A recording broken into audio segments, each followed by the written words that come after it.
یہ جانتے ہیں اللہ تبارک و تعالیٰ نے عیبوں کو چھپانے پر بہت زیادہ اجر و ثواب کا اعلان فرمایا، اور حدیث رسول صلی اللہ تعالیٰ علیہ وسلم ہے، جس نے اپنے بھائی کے عیب چھپائے قیامت کے دن اللہ اس کے عیبوں کو چھپائے گا۔ تم ستر پوشی کرو، علل اعلان برائیوں کا تذکرہ نہ کرو، اللہ تمہارے بھی بہت ساری چیزیں چھپا دے گا۔ تم چاہتے ہو کہ تمہارا کچھ نہ کھلے تو دوسروں کا بھی کھلنے نہ دو، ان کی پردہ پوشی کرو۔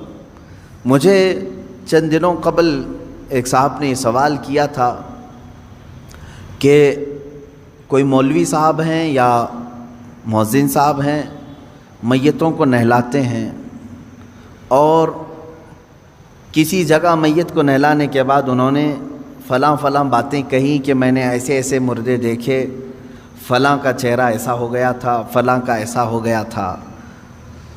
ان میتوں کے متعلق وہ اس طرح کی باتیں کرتے ہیں، اور پھر لوگوں کو یہ کہتے ہیں کہ تم ڈر جاؤ، یا اپنی دھاک ان پر جماتے ہیں اور یہ کہتے ہیں کہ اگر تم فلاں فلاں میرا کام نہیں کرو گے تو تمہارے باپ کو میں نہلایا ہوں سب لوگوں کو بتا دوں گا، معاذ اللہ رب العالمین۔ اسی لیے جانتے ہیں آپ، ایک صاحب نے فون کر کے ہم سے یہ مسئلہ پوچھا کہ وہ اس طرح سے دھمکی بھی دے رہے ہیں کہ کچھ لوگوں کو، کیا مسئلہ ہے؟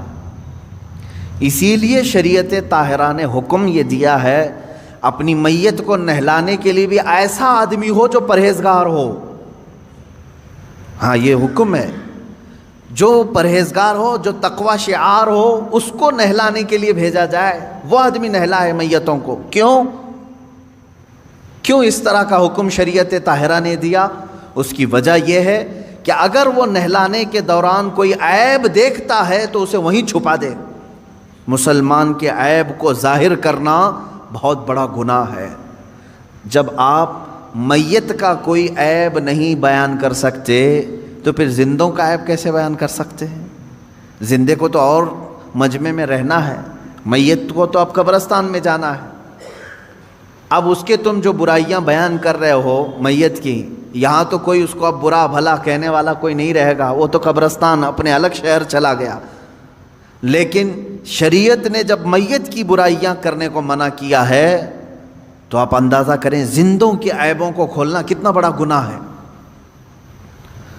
اور ایک بات یہ بھی یاد رکھ لیں، جنہوں نے مسئلہ مجھ سے پوچھا تھا میں ان کو یہاں ذکر کر کے میسج بھی دے دیتا ہوں، جو بندہ چاہے وہ مولوی ہو، مؤذن ہو، جس نے بھی ایسی حرکتیں کی ہیں کہ میتوں کو نہلانے کے بعد ان کے گھر والوں کے ساتھ بلیک میلنگ کرنا، میں کہتا ہوں ایسا شخص فاسق و فاجر ہے، بدترین گنہگار ہے، اور اسے آئندہ اس طرح مومن میتوں کو نہلانے کا کام ہرگز نہ دیا جائے۔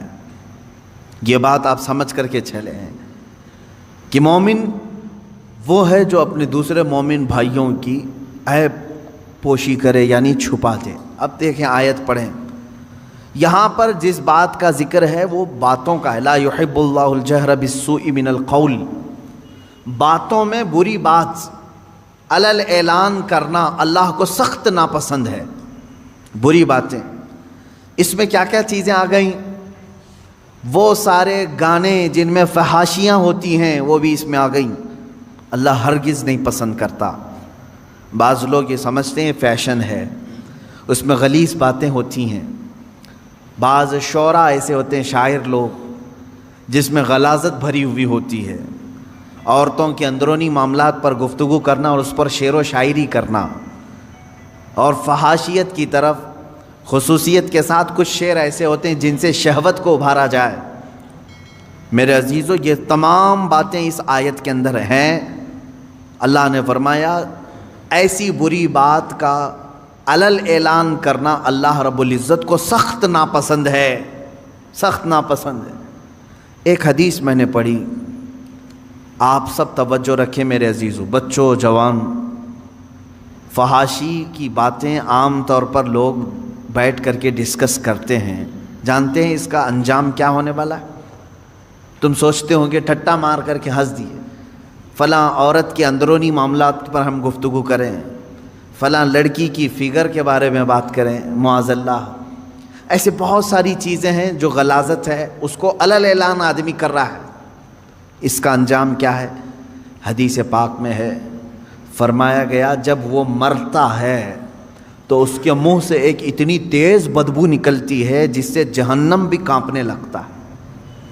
یہ ہو سکتا ہے کہ سامنے والوں کو نہ سونگھنے میں آئے جو اس وقت میت کے ہیں، لیکن یہ باطنی بدبو اس کے منہ سے نکلتی ہے جس سے جہنم کانپنے لگتا ہے. اتنی خطرناک بدبو اس کے منہ سے نکالی جائے گی. جو اپنی زندگی میں فحش کلامی کرتا تھا. میرے عزیزو، گناہ کس سے نہیں ہوتے ہیں؟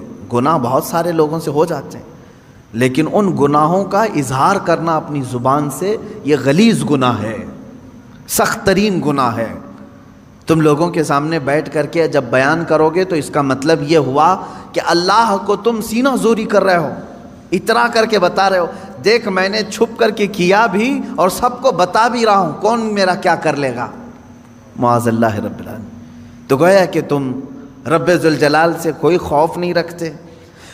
مومن کی شان یہ ہے کہ انجانے میں بھولے میں گناہ ہو گیا تو سر جھکا کر کے چلتا ہے، شرمندگی سے ڈرتا ہے، کہیں میرے مولا کی پکڑ نہ ہو جائے. رات میں مجھ سے ایسے خطا ہو گئی ہے، مجھ سے غلطی ہو گئی ہے، گناہ ہو گیا ہے. اب وہ دن بھر شرم سے چلتا رہتا ہے، شرماتا رہتا ہے، میں آسمان کی طرف منہ کیسے اٹھاؤں، رب تبارک و تعالی مجھ سے خفا تو نہیں ہے، ناراض تو نہیں. یہ فیلنگ مومن کی ہوتی ہے. لیکن جب کسی کے دل سے ایمان رخصت ہو رہا ہوتا ہے تو وہ گناہوں پر فخر کرنے لگتا ہے. کل رات میں نے جو کیا اچھا ہی کیا، کون سا برا کام کیا، اور پھر 4 لوگوں کو اپنے گناہ پہ گواہ بھی بناتا ہے. اس چیز سے، اس حرکت سے ہمیشہ بچتے رہے. گناہ کرنا اور ہے، اظہار گناہ اور بڑا گناہ ہے. دوسری چیز فحش کلامی، یعنی مذاق میں بھی ہو، ایسا مذاق کرنا جس میں غلاظتوں کا ذکر آئے، چاہے وہ شہوت کی باتیں ہوں، عورتوں کی باتیں ہوں، مردوں کی باتیں ہوں. اس طرح کی باتیں کرنا جو آپ اپنے ماں باپ کے ساتھ اور اپنے بیٹے بیٹیوں کے ساتھ کرنا مناسب نہیں سمجھتے. یہ وہ فحش کلامی ہے جو دوستوں کے ساتھ اکثر لوگ کر جاتے ہیں. میرے عزیزو، ایک اس میں سے ایکسیپشن ہے، اس کو فحش نہیں کہیں گے، فحش نہیں.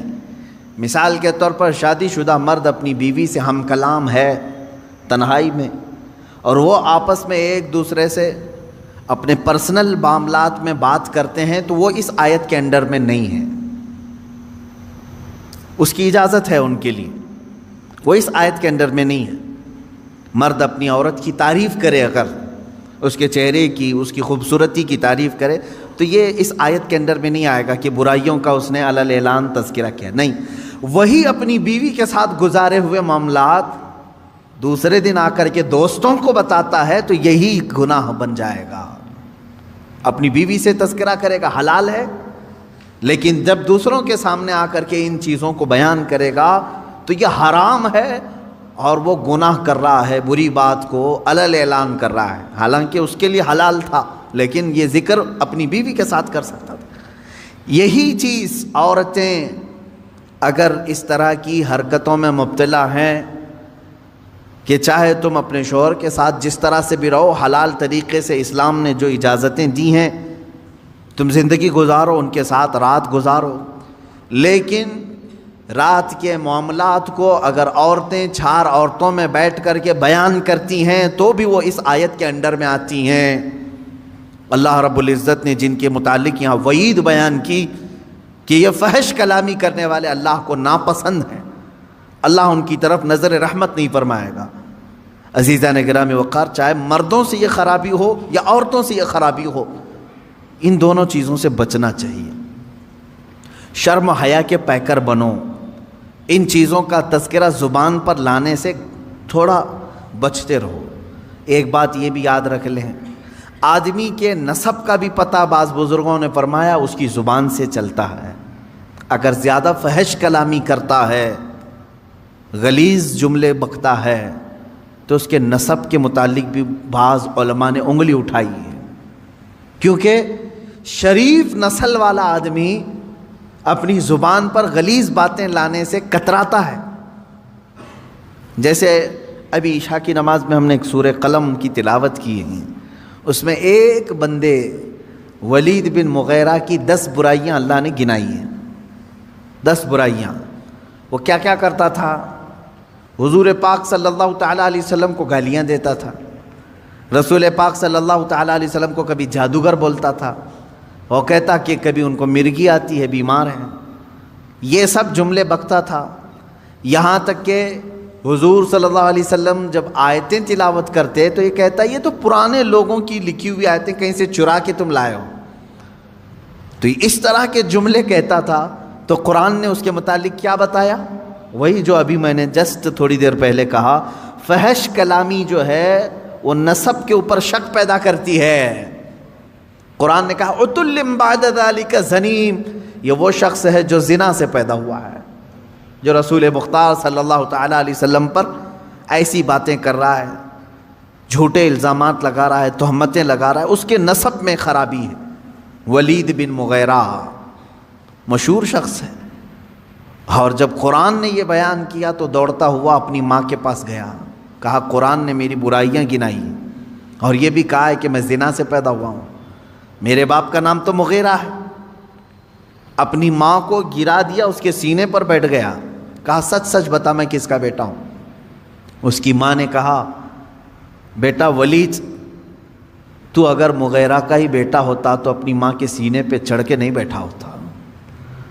بات در حقیقت یہ ہے، بکریاں چرانے والے ایک آدمی سے مجھے عشق ہو گیا تھا، میں نے اس کے ساتھ بدکاری کر لی، میں نے اس چرواہے سے زنا کر لیا، اسی نطفے سے تو پیدا ہوا. ماں نے اس شک کو بھی دور کر دیا. قرآن نے جو بتایا وہ حق ہو کر نکلا. یہاں سے پتہ چلتا ہے کہ ہر گستاخ رسول کا نطفہ پلید ہے. جو رسول کریم صلی اللہ تعالیٰ علیہ وسلم کی طرف انگلی اٹھائے اس کے نسب میں خرابی ہے. اور دوسری بات جو میں نے ابھی بتائی، فحش کلامی کرنے والا، غلیظ باتیں کرنے والا، وہ بھی اپنے نسب پر شک پیدا کر دیتا ہے لوگوں کے دل. اس لیے گالی گلوچ زیادہ نہ کریں. لوگ تمہارے خاندانوں کو پہچانیں گے تمہاری زبان سے، تمہارے کلمات سے، تمہارے جملوں سے. تمہارے خاندانوں کو اگر محفوظ لوگوں تک پہنچانا ہے، اچھے خاندان کا ہونے کا پتہ دینا ہے، زبان کو سنبھال کر کے رکھو. اگر تمہاری زبان بہکتی ہے، بات بات پر گالی سے بات کرتے ہو، تو پھر اہل علم تو سمجھ جائیں گے، عام لوگ سمجھیں یا نہ سمجھیں، ہم سمجھ جائیں گے، یا جو اہل علم ہیں وہ سمجھیں گے کہ اس کی زبان پر جو غلاظتیں ہیں اس میں کسی اور کی خطا بھی ہو سکتی ہے، اس کے نسب کی خرابی ہو سکتی ہے، خاندان کا پتہ دیتی ہیں ایسی چیزیں. اب آگے بڑھتے ہیں. اللہ رب العزت فرماتا ہے ان تبدو خیرا او تخفوه عن سوء فإن اللہ کان عفوا قدیرا. اگر تم کوئی بھلائی علل اعلان کرو یا چھپ کر، یعنی کوئی بھی بھلائی. اب دیکھیں اس سے پہلے برائی کا تذکرہ ہوا. برائی اگر ہوئی تو علل اعلان ہرگز نہیں، اللہ پسند نہیں کرتا. لیکن بھلائی اگر تم علل اعلان کرو یا چھپ کر کرو، دونوں بھی اللہ قبول کرے گا. اللہ دونوں چیزوں کو پسند کرتا ہے. کچھ بھلائیاں ایسی ہیں جن کو علل اعلان کرنا ہے، اور کچھ بھلائیاں ایسی ہیں جن کو چھپا کر کرنا ہے. نیکیاں جو ہے نا سب چھپانے کا حکم نہیں ہے. بعض نیکیاں وہ ہیں جن کو علل اعلان کرنا ہے. نماز چھپ کر پڑھنے کا حکم نہیں ہے. میں سارے لوگوں کی نظروں میں آ کر کے جماعت سے نماز ادا کرو، علل اعلان کرو یہ نیکی. زکوٰۃ دینے کا بھی حکم یہ ہے، چھپا کر کے نہیں، دکھا کر کے دینا افضل ہے زکوٰۃ. باقی جو خیرات ہے، نفل خیرات، ایسا دو کہ دوسرے ہاتھ کو خبر بھی نہ ہو. دیکھیں آپ، نیکیاں بعض علل اعلان کرنا ہے اور بعض چھپا کر کے. نماز اگر کوئی کہتا ہے نہیں میں اپنے روم میں پڑھ لیتا ہوں، میں بند کر کے اکیلا پڑھ لیتا ہوں، منع کیا گیا ہے کہ یہ نیکی چھپ کر کے نہیں، دکھا کر کرنی ہے، علل اعلان کرو. اس کی وجہ کیا ہے؟ کئی وجوہات ہیں. میرے عزیزوں، مسجدوں میں اذان دے کر تمہیں بلایا جا رہا ہے، اقامت بول کر کھڑا کیا جا رہا ہے، صفوں میں ترتیب دے کر کے تمہیں نماز پڑھائی جا رہی ہے ہر مسجد میں. کیوں؟ نماز تو تمہارے گھر میں بھی ہو سکتی ہے. اس کی وجہ یہ ہے کہ یہ اللہ کا فرض ہے. تم گھر میں پڑھتے ہوں گے، لیکن اگر تم سامنے نہیں آئے تو سارے مسلمان تمہارے بارے میں بدگمانی کریں گے کہ یہ بے نمازی آدمی ہے. بے نمازی آدمی، کبھی اس کو مسجد میں ہم نے نہیں دیکھا، اگرچہ تم نماز پڑھ رہے تھے، لیکن سارے مسلمان تمہیں کیا سمجھیں گے؟ بے نمازی سمجھیں گے. اور اللہ رب العزت کے ہاں ایک قانون یہ بھی ہے، حدیث رسول میں ہے، حضور نے فرمایا تمام مومنین جس کے بارے میں جو گمان رکھتے ہیں اللہ بھی اس کے ساتھ ویسا ہی فیصلہ کرے گا. ایک جنازہ آیا، صحابہ کھڑے تھے حضور صلی اللہ تعالیٰ علیہ وسلم کے ساتھ، جنازہ سامنے سے گزر گیا، صحابہ اس کی تعریف کرنے لگے، کیا اچھا آدمی تھا، بہت ہی بھلائی کرتا تھا، نیکیاں کرتا تھا. رسول کریم صلی اللہ علیہ وسلم نے فرمایا وجبت، واجب ہو گئی.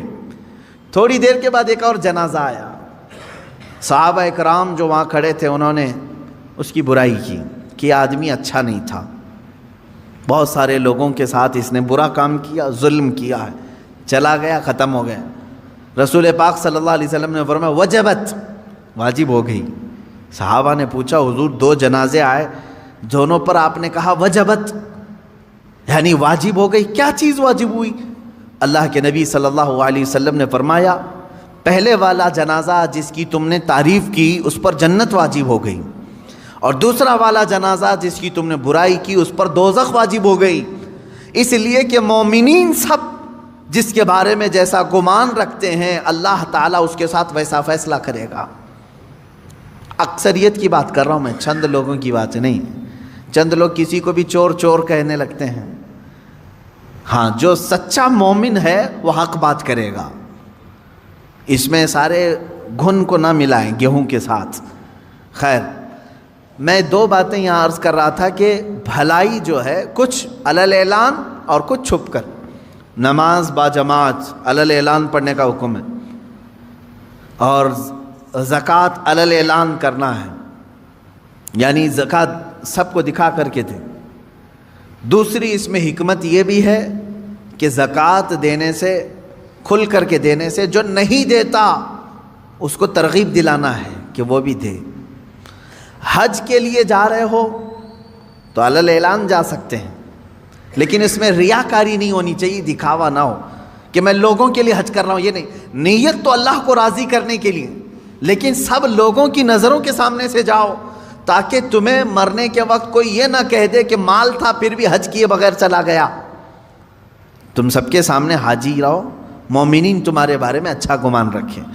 یہ وہ نیکیاں ہیں جن کو علل اعلان کرنے کا حکم ہے، اور کچھ وہ ہیں جو چھپا کر کے کرو.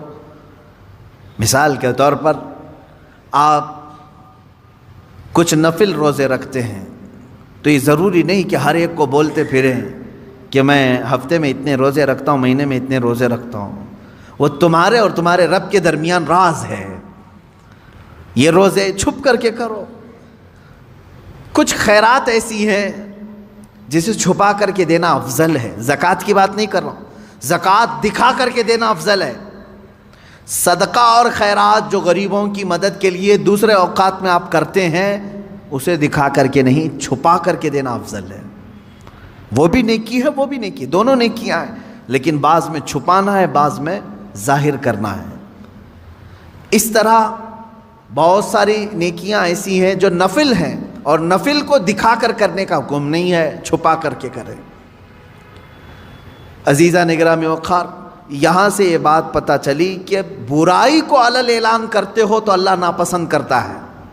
برائی کو اگر علل اعلان کرتے ہو اللہ ناپسند کرتا ہے، لیکن بھلائی علل اعلان کرو یا چھپا کر کرو، دونوں اللہ کو پسند ہے، دونوں اللہ کو پسند. اب یہاں پر ایک اور بات، مسئلہ میں بتا دوں، نماز چھوڑنا گناہ ہے کہ نہیں ہے؟ سب کو معلوم ہے حرام ہے، بلکہ کبیرہ گناہ ہے. نماز ترک کرنا صغیرہ گناہ نہیں، چھوٹا گناہ نہیں، کبیرہ گناہ ہے. گناہ کبیرہ، بڑے گناہوں میں اس کا ذکر آیا ہے. جیسے شراب پینا کبیرہ گناہ ہے، زنا کرنا گناہ کبیرہ ہے، چوری گناہ کبیرہ ہے، اس طرح نماز کا ترک کرنا گناہ کبیرہ ہے، چھوٹا گناہ نہیں ہے۔ یہ چھوٹ گئی آپ سے، ہم سے، کسی سے بھی چھوٹ گئی نماز، گناہ تو کیا، لیکن فقہاء کرام نے مسئلہ یہ بیان کیا ہے، مسجد میں آ کر کے اگر تم قضا نماز پڑھتے ہو تو منع ہے، منع کیا گیا ہے۔ ہاں اگر اس انداز میں پڑھتے ہو کہ کسی کو معلوم نہیں پڑتا تو کوئی حرج نہیں۔ اب وہ مسئلہ میں بہت باریکی سے بتا رہا ہوں، میرے ٹاپک سے ریلیٹڈ ہے، اس لیے عشاء کی نماز تمہاری چھوٹ گئی، عشاء کی نماز چھوٹ گئی، قضا ہو گئی، یہ گناہ ہے، اور لوگوں کے سامنے آ کر کے بتا کر کے اس کی قضا پڑھو گے تو اظہار گناہ، تم نے سب کو بتایا کہ میری نماز چھوٹی تھی۔ تو گناہ کرنا ایک الگ مسئلہ ہے، اور گناہ کا اظہار کرنا اور بڑا گناہ ہے۔ تم اگر قضا کر رہے ہو تو چھپ کر کے، ہاں اپنی نفل نمازوں کے درمیان، سنت نمازوں کے درمیان اگر قضا پڑھ رہے ہو تو کوئی حرج نہیں، پڑھ سکتے ہو۔ اب یہاں مسئلہ ایسا ہے کہ ہم سب ایک ہی حمام میں ہیں، یعنی سب کی قضا ہے، اس کی بھی، اس کی بھی، اس کی بھی، اس کی بھی، سب ایک دوسرے کو دیکھ رہے ہیں، اسی لیے مسئلہ خراب نہیں۔ بزرگان دین پہلے اس پر بہت تنبیہ کرتے تھے، اگر کوئی ایک بندہ قضا نمازیں سب کو دکھا کے پڑھ رہا ہے تو سارے لوگ اسے گرفتار کر لیتے، پکڑتے ہیں کہ تو ایک گناہ کیا اور سب کو آ کر مسجد میں بتا رہا ہے۔ تو یہ پہلے کا یعنی ان بزرگوں کا ایک تقویٰ تھا، لیکن آج بھی میں کہہ رہا ہوں مسئلہ یہ ہے، عشاء کی نماز قضا ہو گئی، قضا پڑھنے کے لیے آپ کو کرنا کیا ہے؟ 17 رکعت پوری قضا نہیں پڑھیں گے آپ، 4 فرض اور 3 وتر، مسئلہ تو یہی ہے نا۔ کل کی عشاء کی نماز اگر کسی کی چھوٹی، فار ایگزامپل اللہ نہ کرے، آج وہ قضا کرنے کے لیے کھڑا ہے تو کیا کیا نمازیں قضا کرے گا؟ 4 رکعت فرض عشاء کی اور 3 رکعت واجب، یہ 2 نمازیں قضا ہوتی ہیں عشاء میں، یعنی کل 7 رکعت۔ وتر کی نماز جب پڑھتے ہیں تو آپ کو یہ بھی معلوم ہے تیسری رکعت میں کیا کرنا رہتا ہے؟ دعائے قنوت۔ حنفی جتنے بھی ہیں پیروکار ان کو معلوم ہے، تیسری رکعت میں جب ہم کھڑے ہوتے ہیں سورہ فاتحہ اور سورہ پڑھنے کے بعد ہاتھ چھوڑ کر پھر دوبارہ تکبیر باندھتے ہیں اور دعائے قنوت پڑھتے ہیں، ہے نا؟ آج بھی عشاء کی نماز پڑھیں آپ تو پڑھے ہوں گے نا دعائے قنوت۔ 3 واجب الوتر کی جو نماز ہے اس کی آخری رکعت میں دعائے قنوت پڑھا جاتا ہے۔ لیکن جب قضا نماز پڑھ رہے ہیں آپ، کل کی عشاء کی قضا پڑھنے آئے، 4 رکعت فرض پڑھ لیا، کسی کو نہیں معلوم، قضا پڑھ لیا آپ نے سنت کی جگہ، 3 رکعت وتر پڑھ رہے تھے، حکم یہ ہے کہ دعائے قنوت کے لیے ہاتھ نہ اٹھاؤ، ورنہ دیکھنے والا سمجھ جائے گا کہ یہ ابھی کی نہیں کوئی دوسری پڑھ رہا ہے۔ ہاں عشاء میں تو ہو سکتا ہے نہ سمجھے، کیونکہ عشاء میں کرنٹ نماز بھی ایک، اسی وقت کی بھی ایک وتر ہے۔ ظہر کے وقت اگر کوئی عشاء کی قضا کر رہا تھا تو ظاہر سی بات ہے تیسری رکعت میں جب وہ کھڑا ہو کر کے ہاتھ اٹھائے گا تو جو دیکھے گا وہ سمجھ جائے گا کہ یہ وتر ظہر میں کیوں پڑھ رہا ہے، وتر ظہر میں کیوں پڑھ رہا ہے۔ تو گویا کہ تم نے سب کو اپنے گناہ کا گواہ بنایا، کل کی تمہاری کچھ چھوٹی تھی وہ آج آ کے پڑھ رہے ہو۔ گناہ کا گواہ نہ بناؤ کسی کو، اظہار گناہ یہ اور بڑا گناہ ہے۔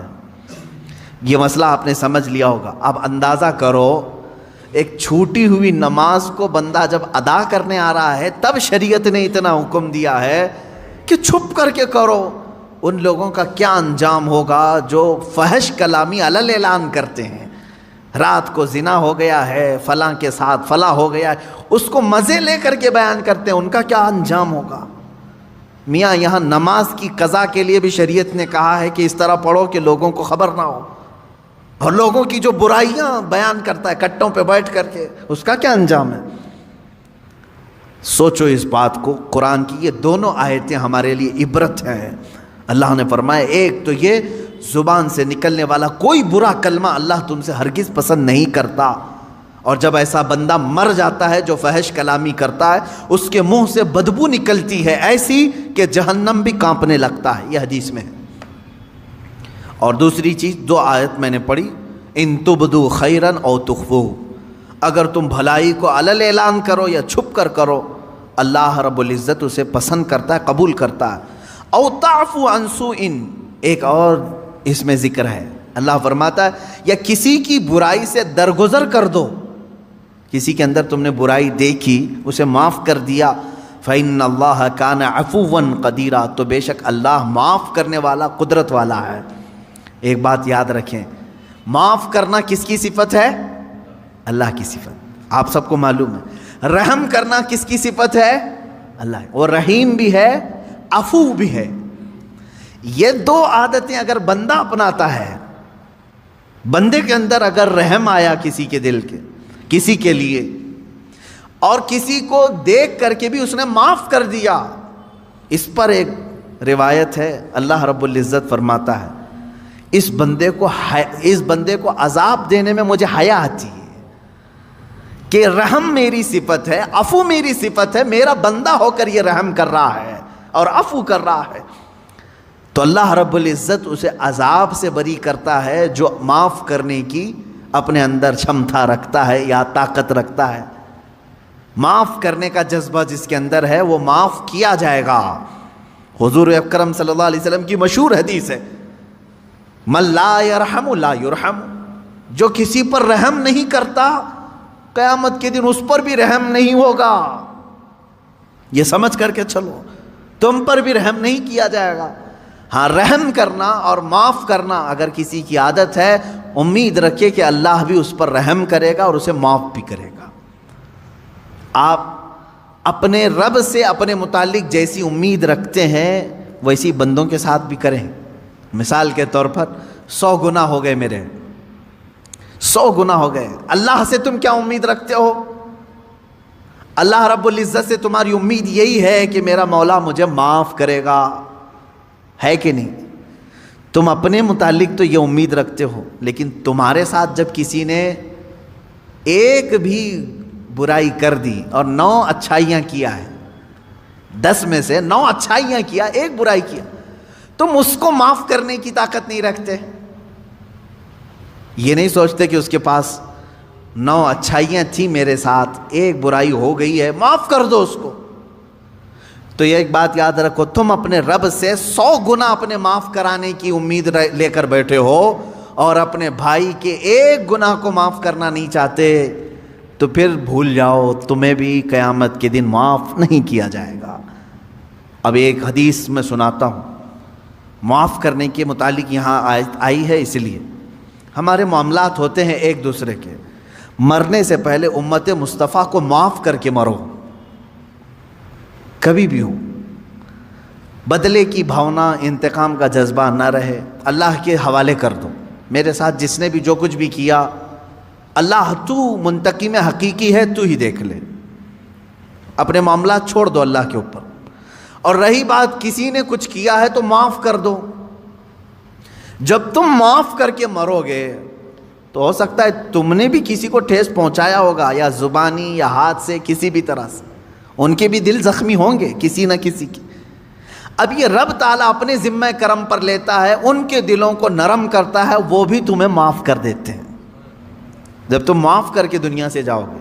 میں حدیث بتا رہا تھا، حدیث یہ ہے، 2 بھائیوں میں تکرار ہوئی، جھگڑا ہوا، ایک دوسرے سے دونوں کا کچھ نہ کچھ مباحثہ ہوا، اور تکرار کے بعد دونوں الگ ہوئے، جھگڑے کے بعد، لیکن ان میں سے ایک بھائی معافی مانگنے کے لیے آیا دوسرے کے پاس۔ بات یاد رکھیں، حضور پاک صلی اللہ علیہ وسلم فرماتے ہیں 2 جھگڑوں کے بعد اپنے بھائی سے معافی مانگنے میں جو پہل کرے گا وہ قیامت کے دن میرے ساتھ پہلے جنت میں جائے گا، وہ جنت میں بھی پہلے ہوگا۔ یہی بات تو حضرت امام حسن اور امام حسین کے درمیان حضرت فاطمہ نے کہا تھا، دونوں چھوٹی عمر کے تھے، 6 سال یا 5 سال، دونوں میں کچھ تکرار ہوئی، بچپنے کی بات، لڑ کر کے آئے سیدہ زہرا سلام اللہ علیہا کے پاس۔ آپ کے پاس جیسی آئے تو انہوں نے کہا، ایک جملہ یہ کہا، بیٹا مجھے معلوم نہیں کس کی غلطی ہے کس کی خطا ہے۔ ماں فاطمہ تو زہرا رضی اللہ تعالیٰ عنہا فرما رہی ہیں، مجھے یہ نہیں معلوم، لیکن ایک بات یاد رکھ لو کہ دونوں کے تکرار سے، دونوں کے جھگڑوں سے کہیں اللہ دونوں سے ناراض نہ ہو جائے، دونوں رونے لگے، کچھ بھی ہو جائے لیکن مولا ہمارا نہ روٹھے۔ تو حضرت فاطمہ نے کہا میں نے اپنے ابا جان سے یہ حدیث سنی ہے، جو معافی مانگنے میں پہل کرتا ہے، جو معافی مانگنے میں پہل کرتا ہے وہ جنت میں بھی پہلے جائے گا۔ ابھی یہ جملہ مکمل نہ ہونے کو تھا، امام حسین چھوٹی عمر کے تھے، دوڑ کر کے حضرت امام حسن کے پاس گئے، کہا برادر محترم جو کچھ بھی ہوا ہماری تکرار ہمیں معاف کر دیں۔ اب دوسرے بھائی کا کیا مقام ہے یہ بھی حدیث پاک سے سن لیں۔ معاف کر دیا تو خیر ہے، تم نے معاف کر دیا، کوئی تم سے معافی مانگنے کے لیے آیا معاف کر دیا۔ آج بہت سارے ڈھیٹ لوگ بیٹھے ہوئے ہیں، بہن آئی ہے منانے کے لیے بھائی کو، نہیں مانتا میں، چل تو نے میرے ساتھ ایسا کیا ویسا کیا، پرانی باتیں یاد کی۔ بھائی آیا ہے اس کے گھر میں شادی ہے، چلو بھیا آ جاؤ، نہیں، پرانے گڑے مردے نکال کر کے بھائی کو رخصت کر دیا، ہم تجھے معاف نہیں کریں گے، زندگی بھر معاف نہیں کریں گے۔ وہ لوگ بھی سن لیں، تمہاری ذمہ داری تھی معافی مانگنے کی، تم معافی مانگ لیے، بہت اچھا کیے، کیونکہ پہلے جنت میں جاؤ گے۔ اب جس کے پاس گئے تھے معافی مانگنے کے لیے اس نے نہیں معاف کیا، میرے آقا صلی اللہ علیہ وسلم کی حدیث ہے، حضور فرماتے ہیں کل قیامت کے دن وہ میری شفاعت کے قریب بھی نہ آئے۔ حضور نے فرمایا میری شفاعت کے قریب نہ آئے جو اپنے بھائی کو معاف نہیں کرنا چاہتا۔ تم سے اگر تمہارا بھائی منانے کے لیے آ گیا، تمہاری بہن آ گئی، تمہارا پڑوسی آ گیا، تمہارا رشتہ دار آ گیا، تو پہلی بات تو یہ سوچ لو کہ وہ بازی مار لے گیا۔ معافی تو تمہیں بھی مانگنا چاہیے تھا، پہل میں کیوں نہ کروں، لیکن وہ بازی مار لے گیا، جنت میں پہلے جائے گا۔ اب اگر تم نے معاف کر دیا تو خیر ہے، نہیں معاف کرا تو کل قیامت کے دن شفاعت رسول سے بھی محروم ہو جاؤ گے۔ اب رسول اگر شفاعت نہ کریں کس کے پاس جاؤ گے؟ وہاں تو آدم علیہ السلام سے لے کر عیسیٰ علیہ السلام تک ہر کوئی کہہ رہے ہیں اذهبوا الی غیری، جاؤ میرے علاوہ کسی اور کے پاس جاؤ۔ کس کے پاس جاؤ گے؟ اگر نبی بھی منع کر دیں جاؤ تمہاری شفاعت میرے پاس نہیں۔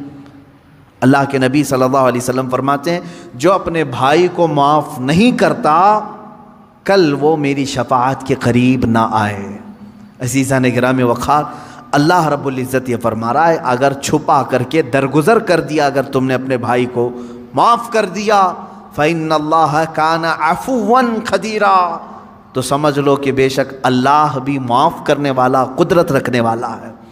یہاں قدیر کا لفظ آیا ہے، عفو کا مطلب ہوا معاف کرنے والا، قدیر کا مطلب ہوا قدرت رکھنے والا۔ دونوں کی میچنگ کیا ہے؟ معاف کرنے والا ہے، قدرت رکھنے والا ہے، معاف کرنے والا ہے، قدرت رکھنے والا ہے۔ میرے عزیزو، قدیر کے لفظ کا اس میں جو کمبینیشن ہے وہ جو ہمیں یہاں نظر آتا ہے وہ یہ ہے کہ مولا تبارک و تعالیٰ تمہارے گناہ سمندر کے برابر بھی ہوں تو قدرت رکھتا ہے کہ وہ معاف کرتے۔ یہ قدرت ہے اس کی کہ وہ قدیر ہے۔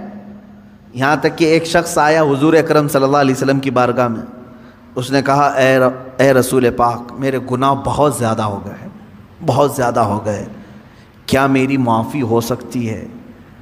اللہ کے حضور میرے آقا صلی اللہ علیہ وسلم نے عرض کیا کہ مولا کیا اس بندے کی معافی ہو سکتی؟ رب تبارک و تعالیٰ نے جبرائیل امین کے ذریعے بھیجا اور ارشاد فرمایا اے رسول پاک صلی اللہ علیہ وسلم آپ اس بندے سے پوچھیں کیا اس کے گناہ سمندر کے برابر ہیں؟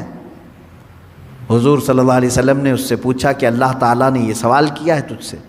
اس نے کہا نہیں، اس سے بھی زیادہ ہیں، اس سے بھی زیادہ ہیں۔ رب تبارک و تعالیٰ نے پھر فرمایا اے حبیب اس سے پوچھیں پوری دنیا کے درختوں کے پتوں کے برابر ہیں اس کے گناہ؟ حضور نے جب یہ پوچھا تو اس نے کہا اس سے بھی زیادہ ہیں، اس سے بھی زیادہ ہیں۔ رب تبارک و تعالیٰ نے فرمایا اے رسول اس سے پوچھ لیں زمین و آسمان کے بیچ میں جتنا خلا ہے کیا اتنے گناہ ہیں اس کے؟ حضور صلی اللہ علیہ وسلم نے اس سے سوال کیا رب تعالیٰ تجھ سے یہ پوچھ رہا ہے؟ تو بندہ کہتا ہے شاید اس سے بھی زیادہ ہوں گے، میرے گناہ شاید اس سے بھی زیادہ ہوں گے۔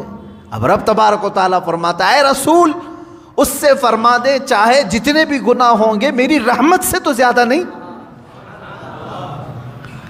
میری رحمت سے بھی زیادہ ہے۔ اب رسول کریم صلی اللہ علیہ وسلم نے اس بندے سے پوچھا، رب تعالیٰ اب تجھ سے یہ پوچھ رہا ہے، تو نے کہا تیرے گناہ سمندر سے زیادہ، پتوں سے زیادہ، زمین و آسمان کی خلا سے زیادہ، کیا تیرے گناہ رب کی رحمت سے بھی زیادہ ہے؟ وہ رونے لگ گیا، کہا اے اللہ کے رسول، اللہ رب العزت کی رحمت بے کراں ہے، بے حساب ہے، میرے گناہ اس کی رحمت کو کہاں لگیں گے؟ تب رب تعالیٰ نے فرمایا اے رسول اس سے فرما دیں تیرا رب قدیر ہے، قدرت رکھتا ہے، یہ بڑے گناہوں کو بھی معاف فرما سکتا ہے۔ تو وہ قدیر کا معنی ہے گناہ بخشے جا سکتے ہیں، لیکن ایک بات یاد رکھیں، ایمان پہ موت ہو شرط ہے، ایمان پہ اگر موت ہو تو اللہ عفو و قدیر ہے۔ آگے کی جو آیت ہے وہ ٹاپک سے تھوڑی ہٹ کر کے ہے، یہاں سے دوسری باتیں چل رہی ہیں۔ اللہ رب العزت نے فرمایا بے شک وہ لوگ جنہوں نے اللہ اور اس کے رسول کو نہیں مانا یا کفر کرتے ہیں، نہیں مانتے، اور یہ چاہتے ہیں کہ اللہ اور اس کے رسول کے درمیان جدائی پیدا کریں، اور کہتے ہیں کہ بعض پر ایمان لاتے ہیں، بعض کو انکار کرتے ہیں، اور چاہتے ہیں کہ ایمان و کفر کے بیچ میں کوئی راستہ نکال لیں۔ اللہ فرماتا اولئک هم الکافرون حقا، یہ ٹھیک یہی اصل کافر ہے۔ آیت کا لب لباب میں بتا دوں، خلاصہ اللہ تعالیٰ نے یہاں پر 3 لوگوں کی مذمت فرمائی، اس میں سے ایک آدمی کی میں بات کر رہا ہوں۔ ایک ایمان ہے لا الہ الا اللہ، اللہ کے سوا کوئی معبود نہیں، میرے عزیزو یہ دن ہے۔ ایک طرف کفر ہے، کروڑوں خدا ہے، یہ بھی خدا، یہ بھی خدا، یہ بھی خدا، یہ رات ہے۔ مجھے بتاؤ یہ 2 اپوزٹ چیزیں مل سکتی ہیں؟ ایک کہہ رہا ہے کوئی خدا نہیں سوائے اللہ کے، ایک کہہ رہا ہے ہر ایک خدا ہے، اپوزٹ چیزیں ہو گئی۔ ایمان اور کفر مل سکتے ہیں، دونوں کا ملاپ ہو سکتا ہے، لیکن کچھ لوگ چاہتے ہیں کہ ان کے بیچ میں ایک راستہ نکال لیں، انہی کے بارے میں قرآن کہتا ہے۔ اللہ تعالیٰ فرماتا یریدون ان یتخذوا بین ذلک سبیلا، کچھ لوگ ایسے ہیں جو چاہتے ہیں ان کے اور ان کے بیچ میں ایک راستہ نکال لیں۔ یہ لوگ کون ہیں؟ وہ بعض اسلام کو بھی ایکسیپٹ کرنا چاہتے ہیں اور بعض کفر کو بھی قبول کرنا چاہتے ہیں، یہ بھی تھوڑے اچھے ہیں، یہ بھی تھوڑے اچھے ہیں، ان کی یہ چیزیں ہم نہیں لیں گے، ان کی یہ چیزیں ہم نہیں لیں گے، دونوں کو ملا کر کے تم مکسچر ایک راستہ بنانا چاہتے ہو۔ یہ کون لوگ ہیں مولا؟ رب تعالیٰ فرماتا اولئک هم الکافرون حقا، حقیقت میں تو بڑے کافر یہ ہیں جو باؤنڈری کو پاٹ رہے ہیں، بیچ کی باؤنڈری کو ہٹا رہے ہیں، یہ حقیقت میں بڑے کافر ہیں۔ اللہ فرماتا وَأَعْتَدْنَا لِلْكَافِرِينَ عَذَابًا مُهِينًا، رب تعالیٰ فرماتا ہم نے کافروں کے لیے ذلت کا عذاب تیار رکھا ہے۔ میرے عزیزو اس میں ہونا کیا چاہیے؟ دیکھیں بعض لوگوں کو ایسا لگے گا کہ یہ کسی سے بھی ملنے کی بات نہیں کرتے، کیوں نہیں؟ آپ ملیں، سارے لوگوں سے ملیں، دنیا میں جتنے ریلیجنس ہیں سب سے ملیں، آپ یہودی، عیسائی، ہندو، جو کچھ بھی ہیں سب سے ملیں، اخلاق تم اپنے دکھاؤ ان کو۔ لیکن میں جس چیز کی بات کر رہا ہوں وہ یہ ہے کہ اپنے اخلاق کے ساتھ دوستی رکھی جا سکتی ہے، لیکن ہر عقیدے کو ایکسیپٹ نہیں کیا جاتا، ہر ایک چیز کو ہم اپنے رنگ کو ایسا نہ بدلیں جس کو محاورے میں کہا گیا کوا چلا ہنس کی چال، اپنی چال بھول گیا۔ کوا جو ہے وہ سوچتا ہے ہنس کی طرح میں بھی چل کر کے دیکھوں، بعد میں ہوتا کیا ہے وہ پریکٹس کرتے کرتے وہ ہنس کی طرح بھی نہیں چل پا رہا ہے اور اصلی کوا بھی نہیں رہا، بیچ کا ہو گیا، اس کو اپنی چال ہی ختم، بھول گیا۔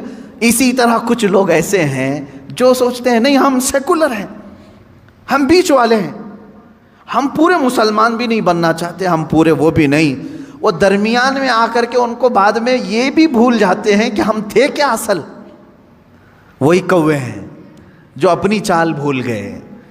اسی لیے کہا گیا ہے اللہ رب العزت نے تمہیں جس فطرت میں پیدا کیا ویسے ہی رہو، ویسے ہی رہو۔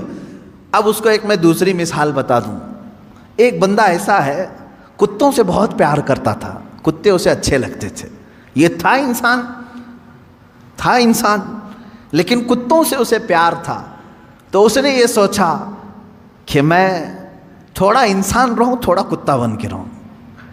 تو وہ کتوں کے ساتھ جاتا رہا, تھوڑا 4 پیر سے چلتا رہا, دونوں ہاتھ زمین پہ رکھنا اور گھٹنوں کے بل چلتا رہا. کتے جیسا منہ ہلاتے ہیں ویسا ہلاتا رہا, کیونکہ اسے پیار تھا.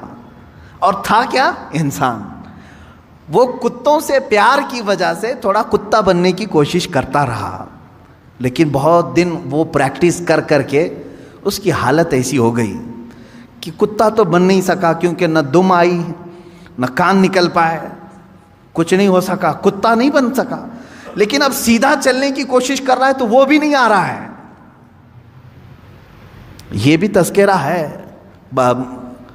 بزرگوں کی کتابوں میں موجود ہے.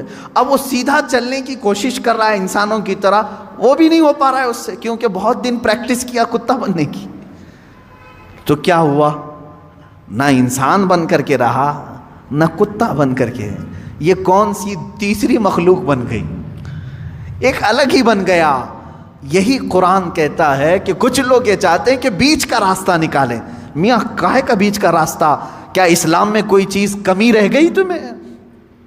جو اکبر بادشاہ نکالنے کی کوشش کیا تھا, دونوں کو میچ کر کے ملا کر کے ہم ایک نیا دین تیار کریں گے, نیا مذہب تیار کریں, یہ بھی ہم کو چاہیے یہ بھی ہم کو چاہیے, دونوں کو ملا کر کے. اکبر نے جو دین نیا شروع کیا تھا, اکبر بادشاہ, وہ مرتد ہو کر کے مر گیا بیچارہ, وہ وزیروں کی سن کر کے. اس نے کیا کیا تھا؟ دونوں کو میچ کرتے ہیں.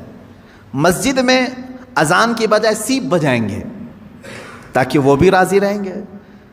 نماز پڑھو تم, لیکن ممبر پر مورتی بھی رکھی جائے گی, دونوں چیزیں رہیں گی.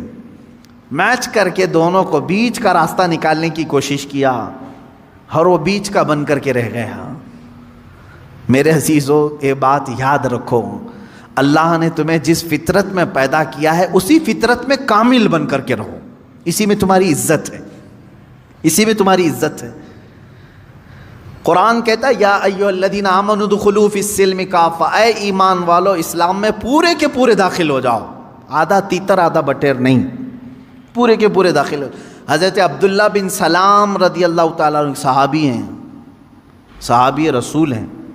آپ جانتے ہیں اس صحابی رسول کو ایک چیز پر اللہ کے رسول صلی اللہ علیہ وسلم نے منع فرما دیا. کیا؟ پہلے یہودی تھے, وہ بڑے یہودی عالم تھے, تورات کے عالم تھے. یہودی مذہب میں سنیچر کے دن شکار کرنا حرام ہے, گوشت کھانا حرام ہے سنیچر کے دن. دوسری چیز, اونٹ کا گوشت ان کے لیے حلال نہیں, حرام ہے شریعت موسوی میں. یہودی اونٹ کا گوشت نہیں کھاتے, حرام ہے ان کے لیے. اب حضرت عبداللہ بن سلام جب اسلام لائے تو تورات کے پرانے حافظ تھے, عالم تھے, اب قرآن کے بھی بڑے عالم بن گئے.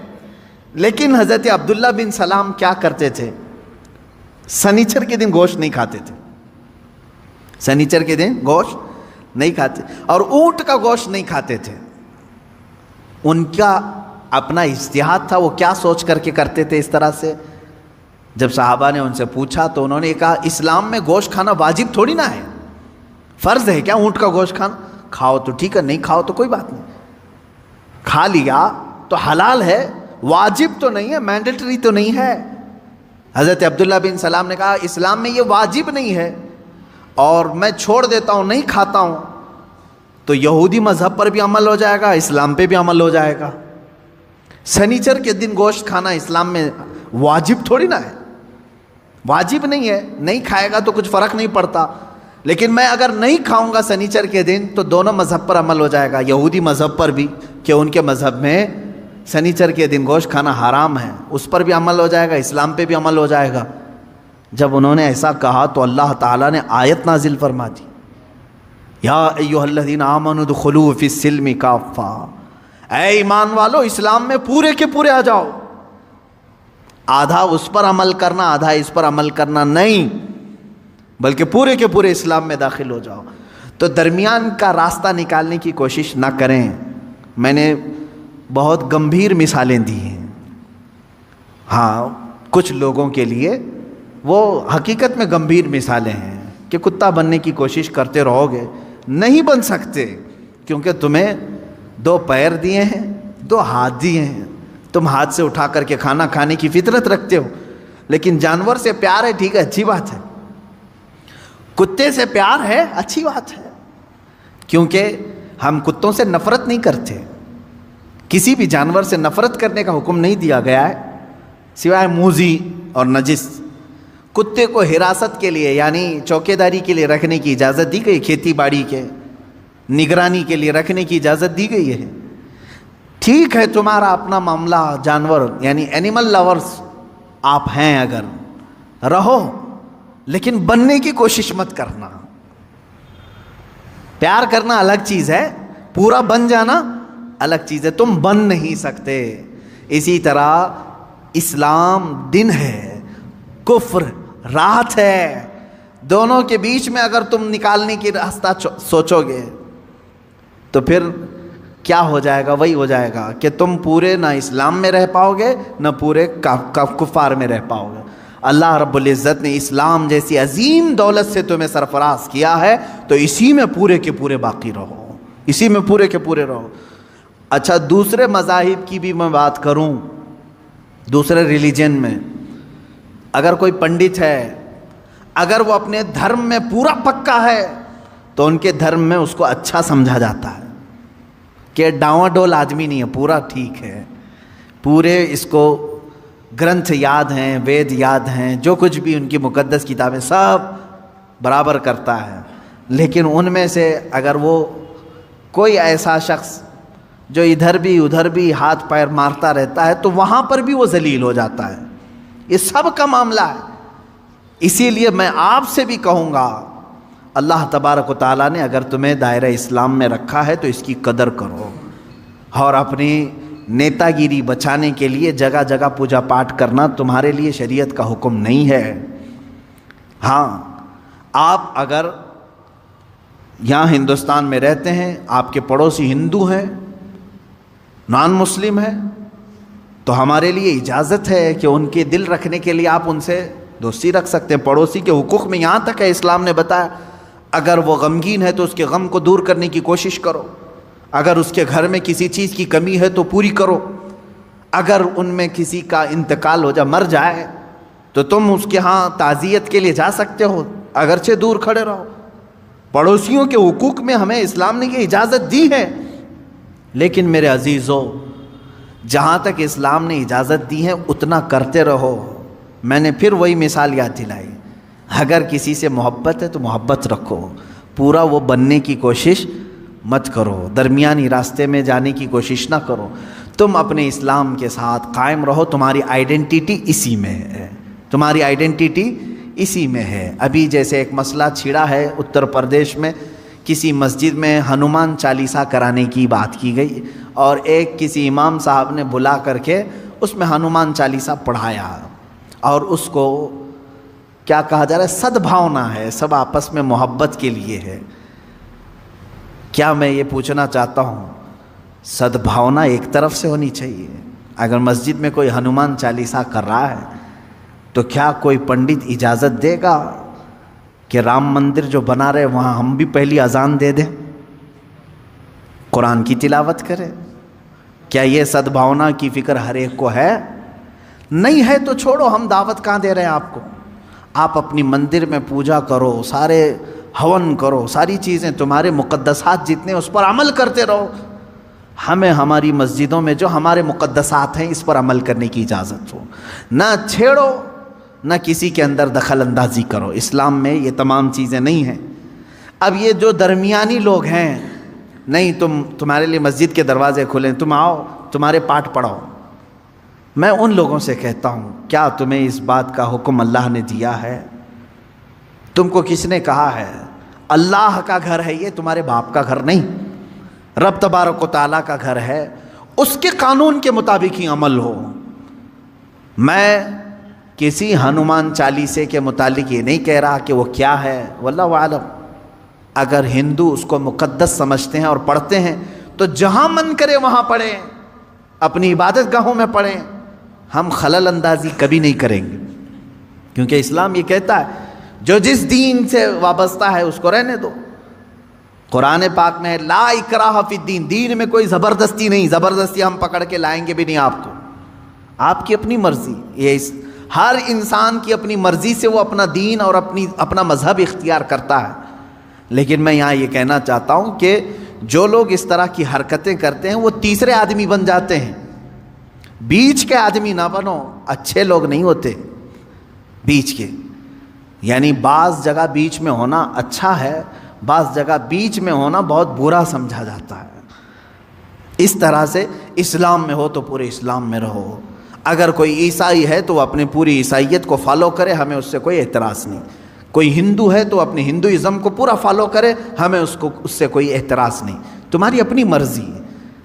لیکن جو لوگ اس طرح کی حرکتیں کرتے ہیں وہ کہیں کے نہیں رہ جاتے۔ قرآن نے یہی کہا، یہی ٹھیک ٹھیک کافر ہیں، یہی لوگ کافر ہیں۔ اللہ رب العزت ایسے درمیانی لوگوں سے ہماری حفاظت فرمائے۔ اللہ تعالی ہمارے دلوں میں قوت ایمان کو راسخ کر دے کہ ہم ایمان پر ہی جمے رہیں اور ایمان پر ہی ہماری موت آئے۔ اللہ تعالیٰ نے ہمیں جس مذہب مقدس پر زندگی دیا ہے، اے کریم خدا اسی مذہب مقدس پر ہماری آخری سانس عطا فرما۔ وآخر دعوانا الحمد للہ رب العالمین۔